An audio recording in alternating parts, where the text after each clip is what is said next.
கிறிஸ்துவுக்குள் பிரியமானவர்களே, இந்த மன்னாட்டுடே என்ற டெய்லி பாட்காஸ்டை கேட்டுக்கொண்டிருக்கிற உங்கள் ஒவ்வொருவரையும் இயேசு கிறிஸ்துவின் நாமத்திலே வாழ்த்துகிறேன். நியாயாதிபதிகள் 9வது அதிகாரம் 15வது வசனம் இப்படியாக கூறுகிறது: அதற்கு முட்செடியானது மரங்களை பார்த்து, நீங்கள் என்னை உங்களுக்கு ராஜாவாக அபிஷேகம் பண்ணுகிறது மெய்யானால் என் நிழலிலே வந்தடையுங்கள், இல்லாவிட்டால் முட்செடியிலிருந்து அக்கினி புறப்பட்டு லீபனோனின் கேதுரு மரங்களை பட்சிக்க கடவது என்றது என்பதாக. முட்செடியின் நிழல், த ஷேடோ ஆஃப் பிராம்பிள் என்ற தலைப்பின் கீழ் இன்றைய மன்னாவை நாம் தியானிக்கப் போகிறோம். முட்செடியின் நிழலால் யாரையும் பாதுகாக்க முடியாது. முட்செடியின் நிழலில் தஞ்சம் அடைவோருக்கு அதனால் எந்த நன்மையும் உண்டாகுவதில்லை. ஆனால் அநேகரின் நாட்களில் முட்செடியின் நிழலை வாஞ்சிக்கிறார்கள். கிதியோனின் குமாரன் யோதாம் மரங்களை வைத்து கூறின உவமையை நியாயாதிபதிகள் 9வது அதிகாரம் 7 முதல் 15 வாசிக்கிறோம். கிதியோன் இஸ்ரவேல் ஜனங்களை மீதியானர்களின் கைகளில் இருந்து மீட்ட நியாயாதிபதி. இஸ்ரவேல் ஜனங்கள் அவனை ராஜாவாக விரும்பின வேளையில், நான் உங்களை ஆள்வதில்லை, கர்த்தரே உங்களை ஆளுகிறவர் என்று கூறி கர்த்தரை மகிமைப்படுத்தினான்.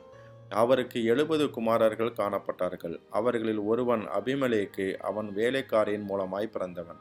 கிதியோன் மரித்த போன பின்பு அபிமெலேக்கு தன் தாயின் குடும்பத்தாரோடு சேர்ந்து கிதியோனின் மற்ற 68 குமாரர்களை கொலை செய்து விடுவான்.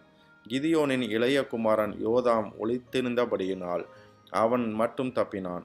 அவன் கெரிசீம் மலையில் உச்சியில் நின்று சீகேமின் ஜனங்களை நோக்கி, விருட்சங்கள் தங்களுக்கு ஒரு ராஜாவை அபிஷேகம் பண்ணும்படியாய் போய் ஒலிவ மரத்தை பார்த்து, நீ எங்களுக்கு ராஜாவாயிரு என்றது. அதற்கு ஒலிவ மரம், தேவர்களும் மனுஷரும் புகழுகிற எண்ணிலுள்ள என் குளுமையை விட்டு மரங்களை அரசாளப் போவதில்லை என்றது. அப்படியே அத்தி மரமும் திராட்சை செடியும் கூறினது.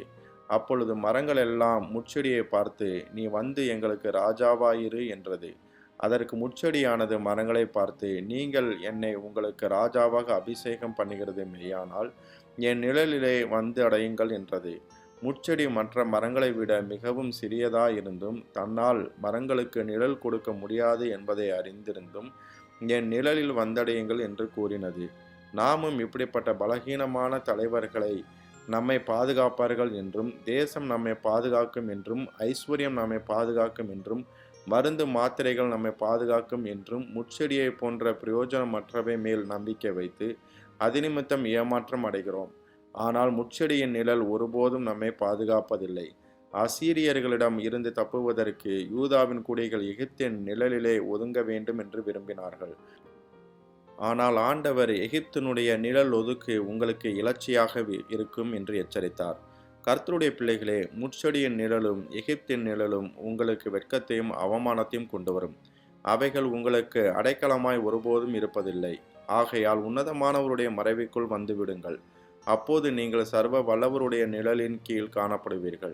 அவருடைய நிழலில் கீழ் காணப்படும் போது அவர் உங்களை பாதுகாப்பார், உங்களை ஆறுதல் படுத்துவார், உங்களை ஆதரிப்பார். நம்முடைய தேவன் விடாய்த்த பூமிக்கு பெருங்கண்மலையின் நிழலாக இருக்கிறவர். வறண்டு போன வாழ்க்கையை ஆறுதல் படுத்தி துளிர்க்கச் செய்கிறவர். தாயை போல தேற்றி வாழ வைக்கிறவர். தமது கரத்தின் நிழலினால் நம்மை மறைத்து பாதுகாக்கிறவர். நீர் எனக்கு துணையாயிருந்ததினால் உமது செட்டைகளின் நிழலிலே களி கூறுகிறேன் என்று சங்கீதக்காரன் நன்றி நிறைந்த இருதயத்தோடு அறிக்கையிட்டான். சூலமெத்தி காட்டு மரங்களுக்குள்ளே கிச்சிலி மரம் எப்படி இருக்கிறதோ அப்படியே குமாரருக்குள் என் நேசர் இருக்கிறார். அதன் நிழலிலே வாஞ்சையாய் உட்காருகிறேன், அதன் கனி என் வாய்க்கு மதுரமாய் இருக்கிறது என்றாள். நாமும் கர்த்தருடைய நிழலை வாஞ்சித்து அதில் களி கூறும்போது அவர் நம்மை கண்மணி போல் காத்திடுவார். கர்த்தர் தாமே உங்கள் ஒவ்வொருவரையும் ஆசீர்வதிப்பாராக. ஜெபம் செய்வோமா? அன்பின் பரலோக தகப்பனே, இந்த மன்னாட்டுடே என்ற டெய்லி பாட்காஸ்டை கேட்டுக்கொண்டிருக்கிற உம்முடைய பிள்ளைகள் ஒவ்வொருவரையும் கர்த்தர் தாமே ஆசீர்வதிப்பீராக. உம்முடைய பிள்ளைகளுக்கு முட்செடி நிழலாக காணப்படாமல் நீரே அவர்களுக்கு நிழலாக இருப்பீராக என்று சொல்லி ஜெபிக்கிறேன் தகப்பனே.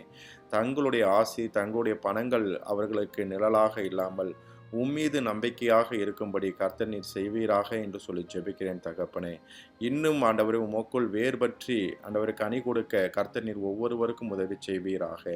இந்த நாள் உம்முடைய பிள்ளைகளுக்கு ஆசீர்வாதமாக இருக்கட்டும். கண்ணின் மணி போல பாதுகாத்தரலும். கையிட்டு செய்கிற எல்லா காரியங்களையும் வாய்க்க பண்ணும். ஆட்டுக்குட்டியானவருடைய இரத்தத்தின் பாதுகாப்பிற்குள்ளாக ஒவ்வொருவரையும் ஒப்பு கொடுத்து இயேசுவின் நாமத்தில் கேட்கிறேன் எங்கள் ஜீவனுள்ள நல்ல பிதாவே. ஆமென், ஆமென்.